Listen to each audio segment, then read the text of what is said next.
The Carolina break is one of college basketball's most defined systems, up there probably with the likes of the Princeton offense and the flex offense.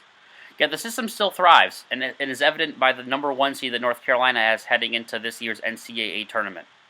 How does the Carolina break still work in today's game, despite it being so well scouted and so well known? In this video, my goal is to show you why the Carolina break thrives in today's game and will actually always thrive regardless of era, and contrast the break compared to three different defenses they faced this season. I'd also like to have a big shout out to Adrian Atkinson, who you should follow online, who does a great job and has a great resource for Carolina break statistics. Let's first look at UNC at Clemson. Clemson plays a little bit more traditional man-to-man defense, and here we're going to see why the Carolina break honestly will always work in any era. Here you see a double stagger following a reverse, known as their B3 action, and communication is really key here. And if it's not on point, then no matter how hard you're trailing the wing player coming off the screen, an open attempt is going to be available, especially if the center is sagging. Speaking of the center sagging, here's the first clip again. We're actually going to add a freeze frame. Notice how the center who's guarding Luke May, look how far he's sagging into the paint. Luke May, after this player runs around him, his teammate, he's open for a pick and pop three. And what really should be mentioned is how well coached the UNC players are of being cognizant of spacing and defensive deficiencies as it gives them opportunities. Defensive sag here, dribble drive. However, the advantages Carolina creates is not just to attack the basket, but also to set up teammates. For example, here an overplay off a curl allows for a wide open three by Colby White. Okay, but what other modern concepts does the Carolina break incorporate? How about the Spain pick and roll, probably the most popular and recently innovative ball screen to occur in the last several years? Against a man-to-man defense that overhelps on penetration and has bigs that sag, the Carolina break is absolutely devastating. What about the Carolina break against a hyper-athletic switching man-to-man defense? Well, this is the infamous shoe game with Zion Williamson, but the Carolina break and their traditional actions still work to great success. Sure, Duke might have not been a little bit rattled after the Zion incident, but this was still a top 6 Ken Pom defense. One way the Carolina break can go against hyper-aggressive defenses is good old rim runs.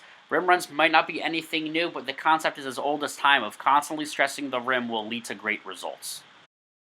And if you want to see more half-court success against aggressive defenses like Duke's, here's a called slip where Cameron Johnson swings it and then slips the screen for an easy 2. Last but certainly not least, we have the Carolina break versus the vaunted pack line defense. Now the pack line, every ball screen is a hard hedge. Here they hard hedge as you'll see, but the slip works against any defense that plays aggressive against the ball screen. And here we have a benefit of the transition game against the pack line, where an undersized player has to go against a Carolina forward, resulting in a high-low pass mismatch. The triangle lover in me just couldn't resist, and I had to include this in the video. Tech Swinter would be very proud. Look at that line of deployment right there. Great, too, by Carolina. I can continue going clip by clip, providing analysis to why the Carolina break will work against any current defense and why it's been successful for such a long time, and will continue to be successful for a very long time. Because the essence of the Carolina break is a philosophy of basketball that will never go out of style.